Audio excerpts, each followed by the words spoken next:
Part 3, Picture Description. You will be given two connected pictures to describe and compare. You will be shown the first picture and asked to describe it, and you will be given 30 seconds to speak. You will then be shown a second picture and asked some questions about it. Finally, you will be asked some questions about both pictures.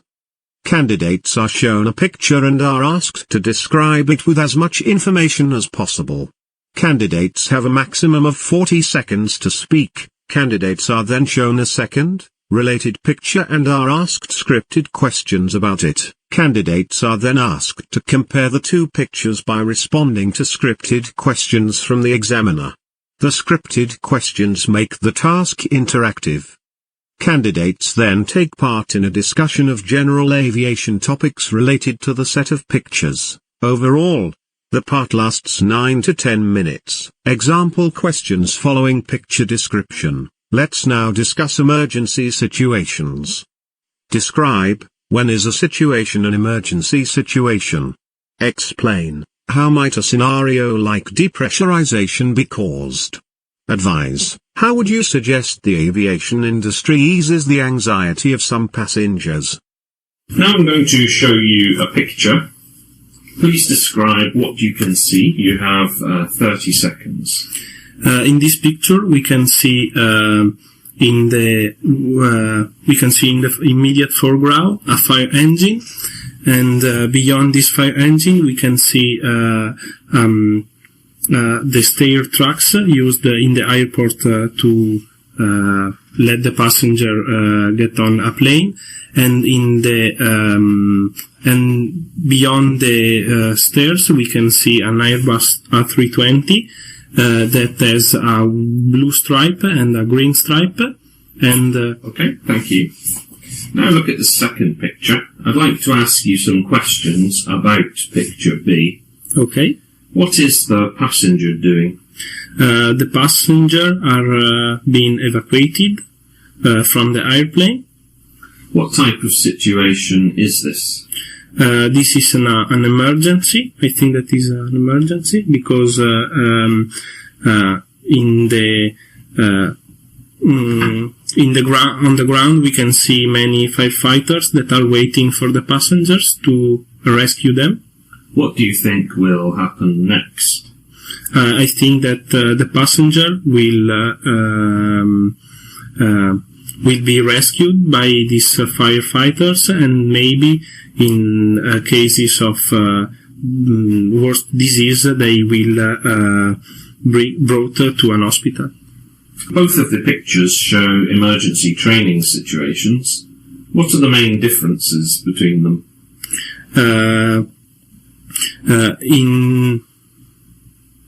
In both pictures we can see a simulated evacuation.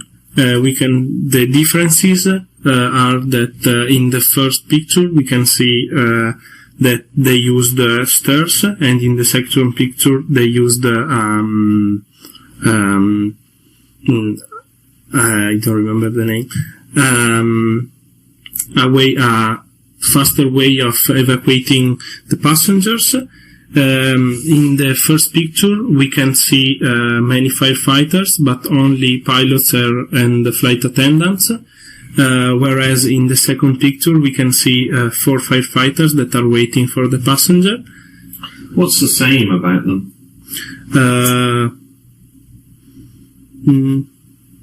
Both airplanes are painted mostly of white, and both airplanes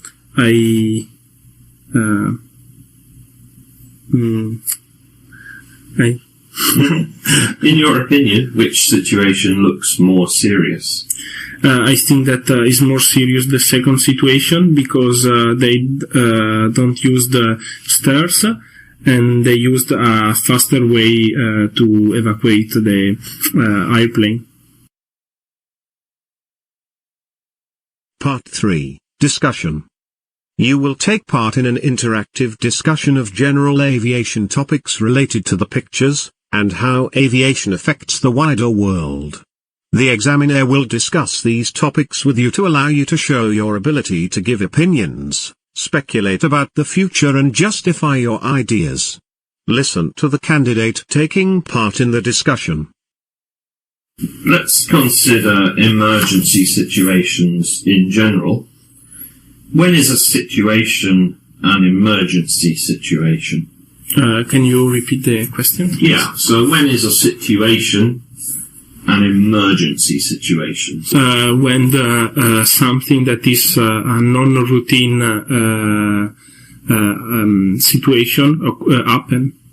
So are all non-routine situations emergencies?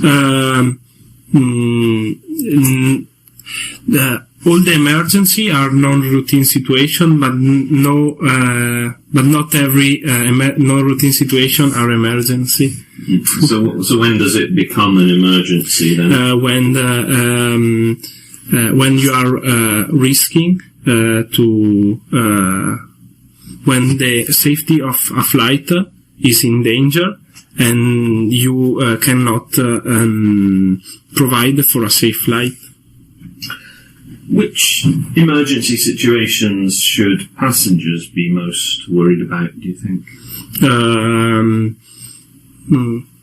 Maybe during a depressurization of the cabin, because the depressurization of the cabin is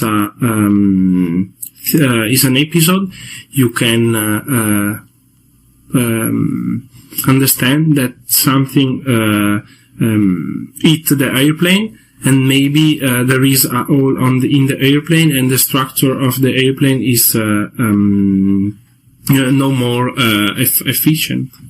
Do you think that if you experience this, then you should be worried? Yeah, I will. I don't know, because, for example, if I am a passenger, maybe I'm a bit I worried more than if I would be a pilot. Why? Because if I am a pilot, I can manage the situation and I know what I'm doing. And if someone that I don't know manage the situation, I'm not sure of what they are doing. Mm-hmm. People will hear or see a lot more about emergency situations on television these days. What would you say to people who are worried about flying?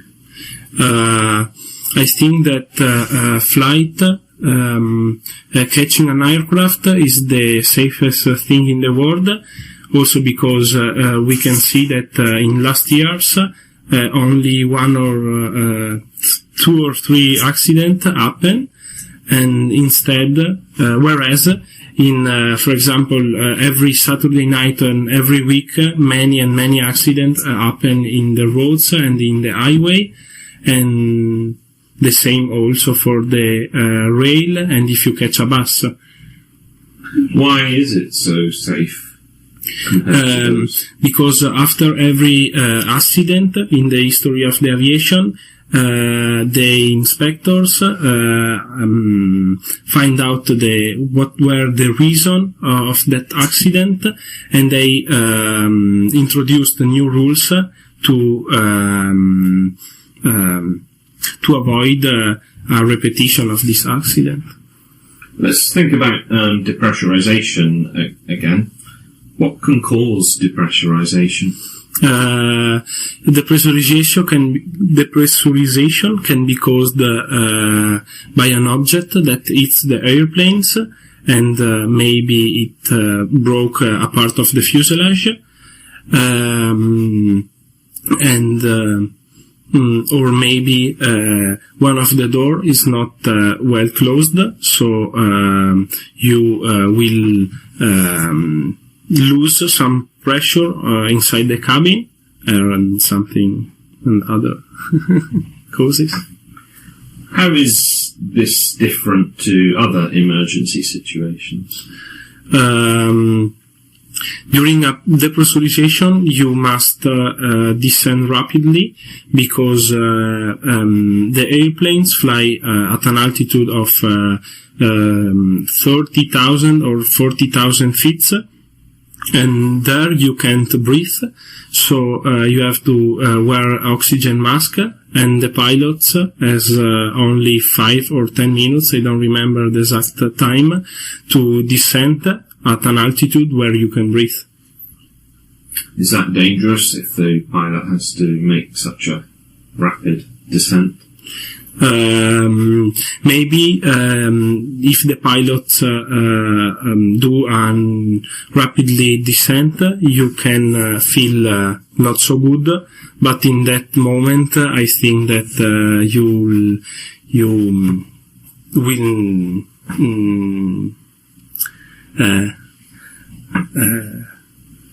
ensure that you don't mind about that. What should passengers do in the event of depressurization? The passenger must wear oxygen mask, and in the case there are parents with small kids, they must wear the oxygen mask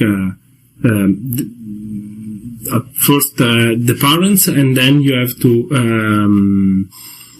let breathe also the child. Why do the parents have to do it first?